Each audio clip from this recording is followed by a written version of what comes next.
कौन बनेगा प्रधानमंत्री का खेल तो आपने देख ही लिया, याद है ना। राहुल गांधी जी को प्रधानमंत्री कैंडिडेट के रूप में लाना चाहिए। अरविंद केजरीवाल बनाम मोदी का इलेक्शन होगा 2024 में। अखिलेश यादव जी में कोई कमी नहीं है पीएम बनने से। Non Congress non BJP. ये भी आपने देख लिया कि हर दिन अलग अलग प्रधानमंत्री बनाने की तैयारी चल रही है। मंडे को शरद पवार, ट्यूसडे को ममता बनर्जी, बुधवार को अखिलेश यादव, बृहस्पतिवार को अरविंद केजरीवाल और शुक्रवार को मायावती, शनिवार को उद्धव ठाकरे और रविवार को काम नहीं होता, छुट्टी होती है तो राहुल गांधी प्रधानमंत्री हो जाए। लेकिन सवाल यह है कि यह सब होगा कैसे, वो कौन सी रणनीति है जिस पर काम चल रहा है। तो मिशन 2024 के लिए आज मैंने बड़े ही परिश्रम के साथ एक एक तथ्य को जुटाकर, बयानों को जुटाकर आपके सामने एक ऐसी तस्वीर पेश कर रहा हूं जिससे आपको पता चलेगा कि इनकी रणनीति क्या है। ग्राफिक्स में दिखाता हूं आपको, आप देखिए 11 पॉइंट्स हैं। आप चाहें तो ऐड कीजिएगा या बताइएगा कमेंट में कि ये कैसे हैं, क्या हैं। आप देखिए, देश को बदनाम करना, प्रधानमंत्री मोदी को हराना है तो देश को बदनाम कर दो।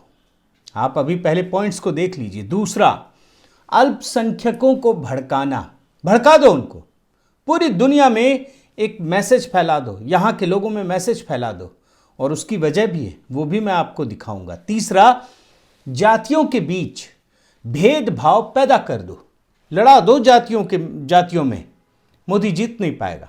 आप लिख लीजिए। इसके अगले पॉइंट पर जाइए, राज्यों के बीच खाई पैदा करना।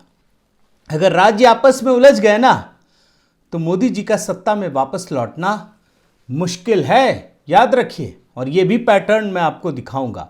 और 5वां नंबर, सनातन संस्कृति को लेकर कंफ्यूजन पैदा करना, कंफ्यूज कर दो लोगों को। भाई, इनकी सबसे बड़ी ताकत तो सनातन संस्कृति की जो गौरवशाली परंपरा उसी को स्थापित करते हैं ना। कंफ्यूज कर दो, हम भी कर सकते हैं, करेंगे नहीं, वो दिखाऊंगा मैं आपको। 6ठा नंबर पॉइंट है मोदी के खिलाफ माहौल बनाना। ये इमेज बिल्डिंग वाली बात है जो ये परिश्रम से करते हैं, बाकी लोग पैसों के जरिए करने की कोशिश करते हैं। इसके अलावा देश में अराजकता का माहौल बनाना, कई सारे उदाहरण दिखाऊंगा और आपको बताऊंगा कि ये कैसे अराजकता का माहौल पैदा कर रहे हैं। योजनाओं को लेकर लगातार भ्रम फैलाना, भ्रमित करते रहना, मतलब जो सबसे अच्छी योजनाएं, बड़ी योजनाएं, उसी पर आप ऐसी इमेज बना दो कि यार ये आदमी पता नहीं अपने लिए तो नहीं कर रहा है। भाई, बन रहा है सेंट्रल विस्टा पूरे देश के लिए, बोलेगा मोदी जी के लिए महल बन रहा है, वो भी मैं आपको दिखाऊंगा। लोभ लालच, ये तो सदा सदैव के लिए है, हारें जीतें कोई फर्क नहीं पड़ता, बस लोभ लालच देते रहो। इसके अलावा जो 10वां नंबर पॉइंट है, अंतर्राष्ट्रीय साजिश, इसमें पाकिस्तान और चीन जैसे देश भी शामिल हैं। और जो 11 पॉइंट है, 11 नंबर, आरएसएस और भाजपा के बीच मतभेद पैदा करना, ये सबसे आखिर में और सबसे बड़ा पॉइंट है। मैं एक एक करके इन पॉइंट्स के बारे में वो सारे बयान दिखाऊंगा जो आप सुनकर चौंक जाएंगे और समझेंगे कि मिशन 2024 के लिए मोदी को हराने की कौन सी रणनीति पर काम चल रहा है। साथियों नमस्कार, मैं हरिश्चंद्र बर्णवाल। अब मैं सीधे पॉइंट्स के जरिए आपको चीजें दिखाता हूं। तथ्यों की जुबानी जो साजिश की कहानी है ना, आप समझने की कोशिश कीजिएगा। एक एक बयान, एक एक मीडिया रिपोर्ट आप बड़े ध्यान से देखिएगा कि कैसे मोदी को हटाने के लिए नैरेटिव बुना जा रहा है। और पॉइंट नंबर 1 क्या है? देश को बदनाम करना। आपको लगता होगा कि इससे मोदी को कैसे हटा सकते हैं। दरअसल जो विपक्ष है ना, उसने मोदी को ही भारत मान लिया है।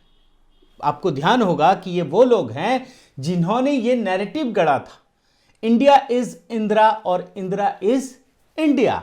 अब चलिए, आपको जो मन में आता आप बोलते हैं, लेकिन मोदी इज इंडिया जब ये कहते हैं, ये दुश्मन है, ये अच्छे लोग नहीं हैं, मोदी इज इंडिया हो नहीं सकता कभी। लेकिन ये वो लोग जब ये मान लेते हैं तो फिर ये समझ लेते हैं कि मोदी की जगह पहले देश को ही बदनाम कर दो। मोदी को कैसे करेंगे, वो तो दिन भर काम करता है। तो इन लोगों ने देश को बदनाम करने के लिए ऐसे ऐसे बयान देने शुरू कर दिए जो लोगों को अचरज में डाल सकता है। मैं बहुत सारी चीजें नहीं दिखाऊंगा, सिर्फ उदाहरण के तौर पर मैं आपको आरजेडी नेता अब्दुल बारी सिद्दीकी का बयान दिखाता हूं। देखिए जनाब क्या कहते हैं, सुन लीजिए। हार्वर्ड में पढ़ रहा है, बेटी लंदन स्कूल ऑफ इकोनॉमिक्स से पास आउट कर चुकी है। तो जो देश का माहौल है, अब आप कहिएगा भाई आप तो खुद हो यहाँ, तो हमने कहा अपने बेटा बेटी को कि नौकरी कर लो उधर ही, अगर सिटीजनशिप भी मिले तो ले लेना। अब इंडिया में माहौल नहीं रह गया, तुम लोग झेल पाओगे या नहीं झेल पाओगे, ये बात हो सकता है आप समझ सकते हैं कि कितनी तकलीफ से आदमी ये बात अपने बाल बच्चों को कहेगा कि अपना मातृ वतन, अपनी मातृभूमि को छोड़ दो। ये दौर आ गया। जरा सोचिए कि जिस मातृभूमि में रहकर ये जनाब अपने बेटे और बेटी को विदेश में पढ़ाने के योग्य बने, इतनी हैसियत बनाए, उसी देश का अपमान कर रहे हैं। दरअसल इनका देश से कोई लेना देना नहीं है, और क्यों अपमान करते हैं इसकी वजह भी आप जान चुके हैं। अब मैं आपको पॉइंट नंबर 2 दिखाता हूं जो इसी से जुड़ा है। अल्पसंख्यकों को भड़काना ये 2 तरह से होता है। एक तो डर भय दिखाना कि अगर हम नहीं रहेंगे तो तुम्हारी क्या औकात होगी, तुम्हारी सुरक्षा खतरे में पड़ जाएगी, और दूसरा ये कि अगर हम होंगे तो तुम्हारी हैसियत कितनी बड़ी होगी। मैं दोनों ही पैटर्न दिखाता हूं अल्पसंख्यकों को लेकर, और 2 विशेष इस्लाम मुस्लिम जो अल्पसंख्यक है और क्रिश्चियन अल्पसंख्यक, इन दोनों को लेकर दिखाता हूं। अब देखिए, अब जैसे ये लालू तेजस्वी की पार्टी के नेता, बड़े नेता हैं शिवानंद तिवारी, क्या बयान देते हैं, कैसे मुस्लिम अल्पसंख्यकों में डर फैलाते हैं। पहले बहुत ही छोटा सा एक बयान सुनिए। देश का माहौल ऐसा है कि एक बड़ी अल्पसंख्यक आबादी जो है उसके मन में ऐसा भाव आ रहा है कि इस देश में हम सुरक्षित नहीं हैं और बेहतर होगा कि देश से हम बाहर चले जाएं। ये तो डर फैलाने वाला बयान है। अब अगर ये सत्ता में होंगे तो कितनी हिम्मत बढ़ा देंगे, इस बात को मैं दिखाता हूं। और इसके लिए मैं उदाहरण आपको दिखाता हूं तमिलनाडु से।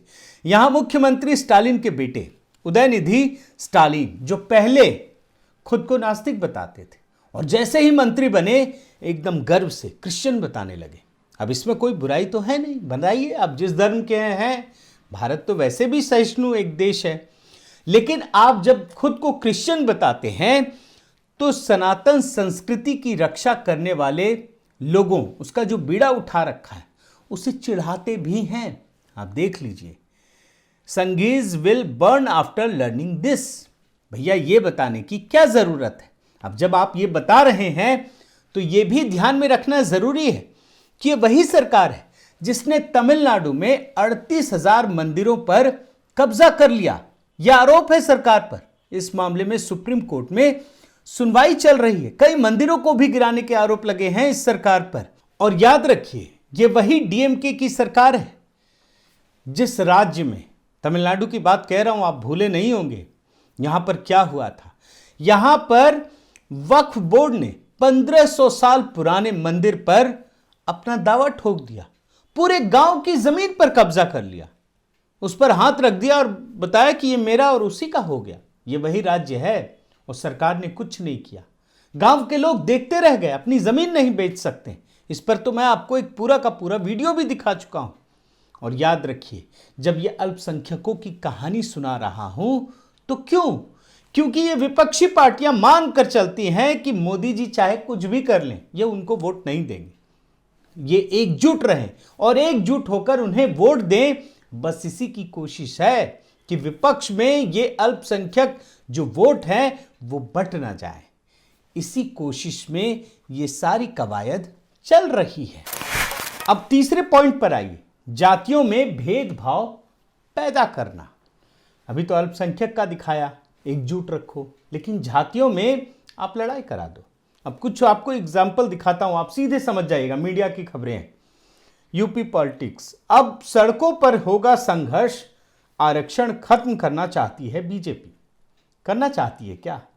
बिहार में यही कहकर कि ये लोग चुनाव जीत गए थे, पता है ना आपको, महागठबंधन वाले। झूठ और भ्रम फैला दिया था, जबकि आरक्षण तो सबसे ज्यादा भाजपा दे रही है।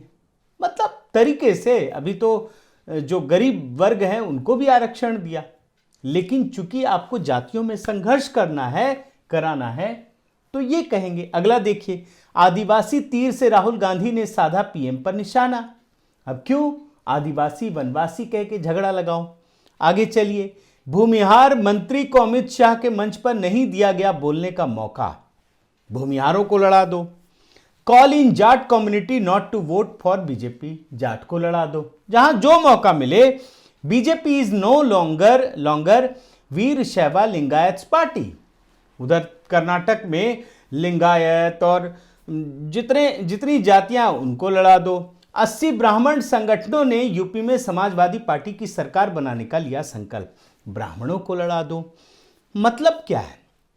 मतलब यह है कि हर राज्य में अलग अलग जातियों को लड़ा दो। अगर एक रहेंगे तब तो मोदी जी के लिए बड़ा मुश्किल है।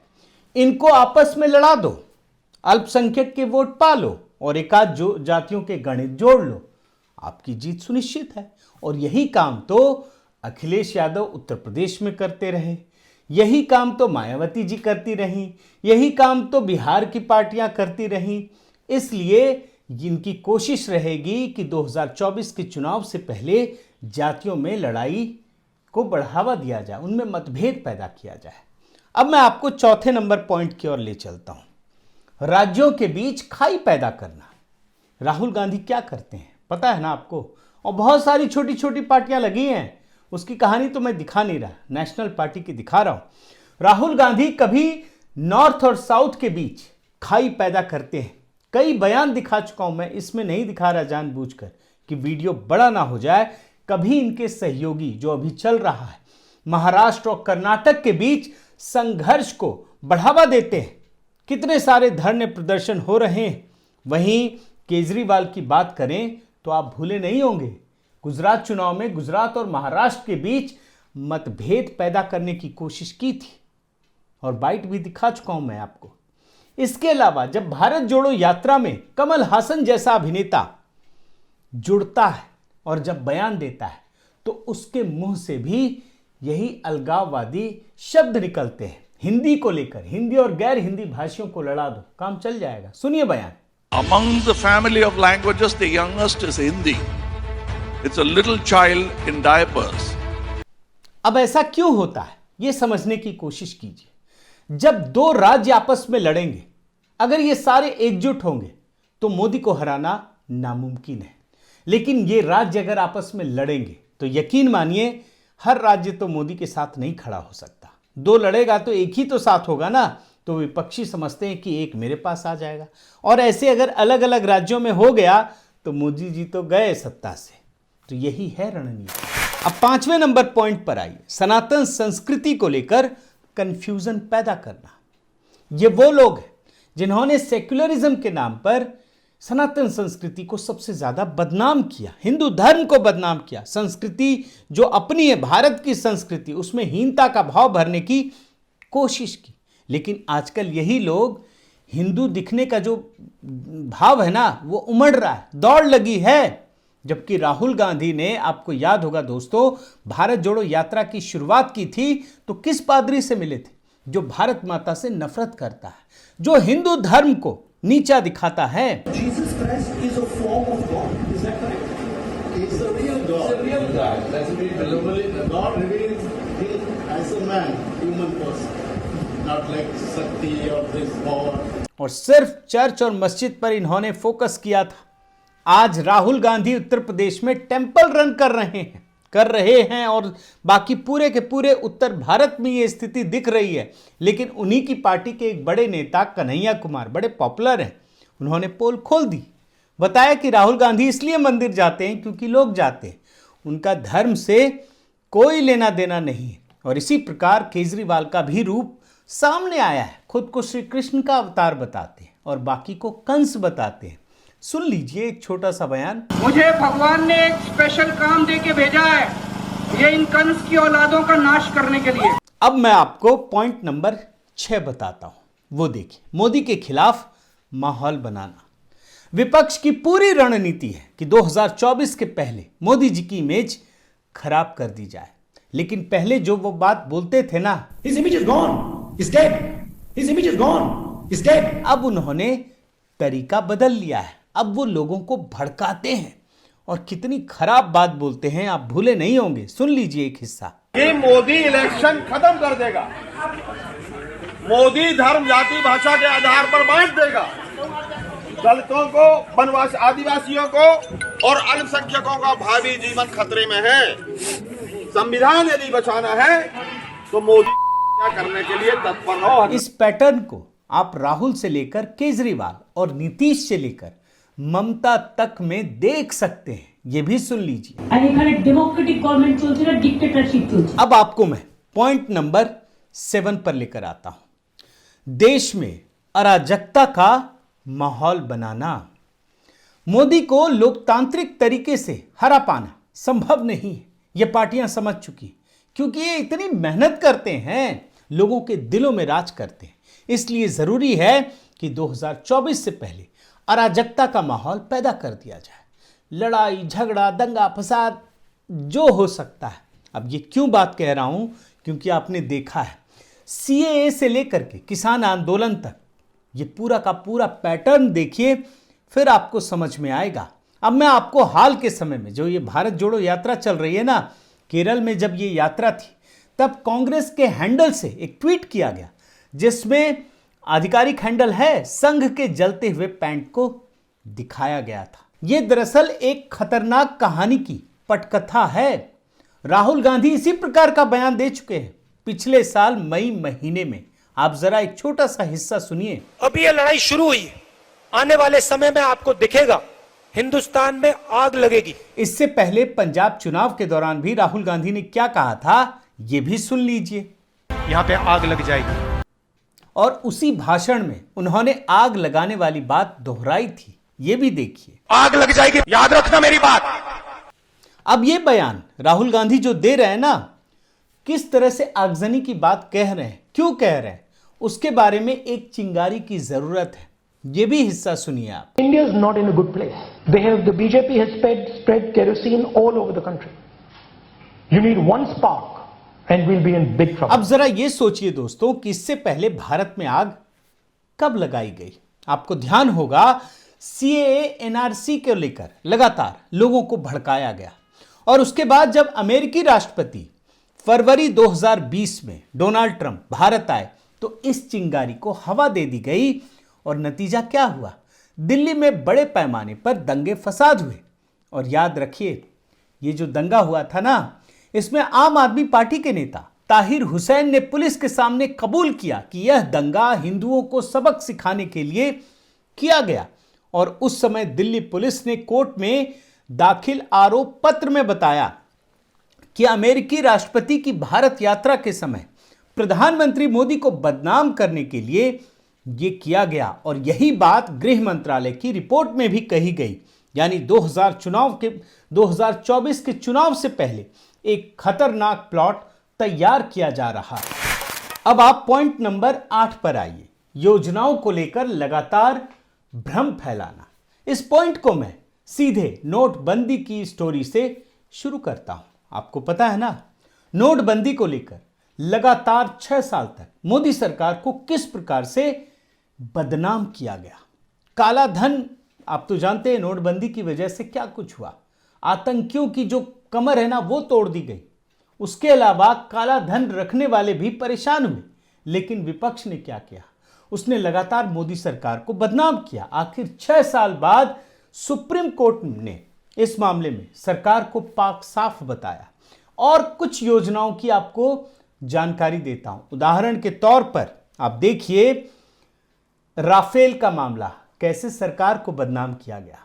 आधार को लेकर, ईवीएम को लेकर, पीएम केयर्स को लेकर, सेंट्रल विस्टा को लेकर। सेंट्रल विस्टा के बारे में तो आप जानते हैं ना कि इसे प्रधानमंत्री मोदी का महल बता दिया गया था। यही सच्चाई थी क्या?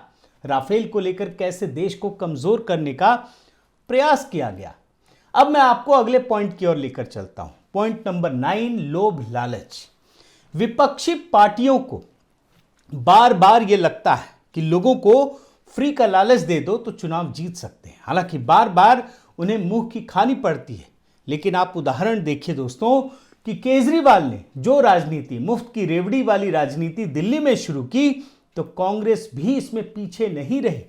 वे सारे फ्री के फ्री वादे कांग्रेस भी कर रही है। हिमाचल प्रदेश में तो किया ही ना, लेकिन हम सब जानते हैं कि ये सारे फ्री के वादे कितने पूरे हुए हैं।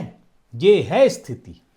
अब मैं आपको अगले पॉइंट की ओर लेकर चलता हूं। पॉइंट नंबर 10, अंतरराष्ट्रीय साजिश।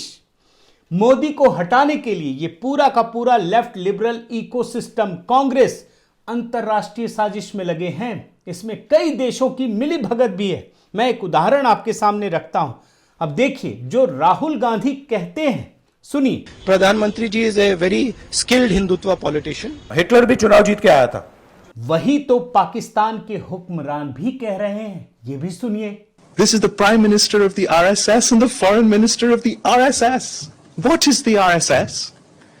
The RSS draws its inspiration from Hitler's SS. और यही नहीं, एक तरफ कांग्रेस के नेता पीएम मोदी की हत्या की बात कहकर लोगों को उकसाते हैं, आपको याद होगा, वहीं दूसरी तरफ पाकिस्तान भी खुलकर मोदी के जीवित होने का मातम मनाता है। Osama bin Laden is dead, but the butcher of Gujarat lives. And he is the Prime Minister of India. और इतना ही नहीं, आप भूले नहीं होंगे कि इस अंतरराष्ट्रीय गठजोड़ में चीन का भी पूरा साथ मिल रहा है। तभी तो डोकलाम के बाद गलवान और तवांग जैसे मामले सामने आए। आखिर कांग्रेस और चीन की यह कौन सी सेटिंग है जो अब तक जनता के सामने डिकोड नहीं हो पाई है। अब मैं आपको आखिरी पॉइंट, हालांकि इसको आखिरी नहीं कह सकते, आप भी ऐड कर सकते हैं, आरएसएस और बीजेपी में मतभेद। मोदी को हराने का एक सबसे बड़ा तरीका यह है कि उनकी पूरी की पूरी जो ताकत है ना, उसको कमजोर कर दो, तोड़ दो, इस पूरे के पूरे परिवार को बिखेर कर रख दो। और इसकी वजह है कि बीजेपी और आरएसएस के बीच पिछले कई महीनों से मतभेद पैदा करने की कोशिश चल रही है। सिर्फ एक उदाहरण दिखा रहा हूं, इस पर अलग से वीडियो बनाऊंगा। ममता दीदी देखिए क्या कहती हैं। আর একটা করে লোক গিয়ে আরএসএস এর নাম করে, আরএসএস এত খারাপ ছিল না এবং এত খারাপ বলে বিশ্বাস করি না। এখন ওদের মধ্যে কিছু ভদ্র লোক আছে যারা বিজেপি কে এভাবে করে না সাপোর্ট, তারাও একদিন পাপ ভাঙবে। ये बयान जो आप सुन रहे हैं ना, ये बंगला में है। इसमें ममता आरएसएस की तारीफ कर रही हैं और कह रही हैं कि आरएसएस इतना खराब नहीं है। आरएसएस में कई ऐसे लोग हैं जो बीजेपी को पसंद नहीं करते, समर्थन नहीं करते, और ऐसे ही वो लोग हैं जो मोदी और योगी के बीच मतभेद पैदा करने की कोशिश करते हैं। तो कभी गडकरी और मोदी के बीच मतभेद को हवा देते हैं। कुल मिलाकर देखें तो किसी न किसी प्रकार से मोदी को सत्ता से हटाना इनका एकमात्र लक्ष्य हो गया है। रास्ता कुछ भी हो सकता है। हाँ, इस रास्ते में रोलर चलाने का काम कुछ लोगों को जरूर मिल गया है और मिलने वाला है। आने वाले दिनों में कई लोग दिखेंगे। एक नमूना देखिए। रोलर चलाया हमने, और रोलर चलाया इसलिए कि फास्ट बॉलर को मदद मिले, सीमर को, लेकिन बॉलिंग करना हमारा काम नहीं था, बैटिंग करना हमारा काम नहीं। ये लोग थोड़े बहुत हैं, उल्टे सीधे काम कर सकते हैं, लेकिन ये जो काम करते हैं इसमें इन लोगों को जरा सी भी शर्म नहीं है। ये बयान सुनिए। बैटिंग बॉलिंग हमारा काम नहीं है, पिच तैयार करना है, पिच को थोड़ा टेढ़ा जरूर कर सकते हैं, वो हमने किया। और तभी प्रधानमंत्री मोदी का वो बयान बड़ा महत्वपूर्ण हो जाता है जो उन्होंने गुजरात चुनाव में प्रचंड जीत मिलने के बाद भी कही। आज वो बयान आपको जरूर सुनना चाहिए। अब जुल्म बढ़ने वाला है, अब मान के चलिए मुझ पर भी बढ़ने वाला है, आप सब पर भी बढ़ने वाला है, क्योंकि ये सहन नहीं कर पाएंगे, ये पचा नहीं पाएंगे। साथियों, महात्मा गांधी अक्सर कहते थे, द एंड जस्टिफाई मीन्स, यानी लक्ष्य ही महत्वपूर्ण नहीं होता है, बल्कि वो रास्ता भी महत्वपूर्ण होता है जिसके जरिए चलकर हम मंजिल को प्राप्त करते हैं। और याद रखिए कि विपक्षी पार्टियां इस देश में महात्मा गांधी का नाम तो लेती हैं, वो लोकतांत्रिक तरीके से सत्ता तो हासिल करना चाहती हैं, लेकिन सत्ता पाने के लिए जो रास्ता अख्तियार करती है वो लोकतांत्रिक बिल्कुल भी नहीं है। और यही इस देश के लिए सबसे दुर्भाग्यजनक स्थिति है। बहुत बहुत धन्यवाद। आपसे निवेदन है साथियों कि आप मेरे इस चैनल को जरूर सब्सक्राइब कीजिए, वीडियो को लाइक और शेयर करना भी मत भूलिएगा। नमस्कार।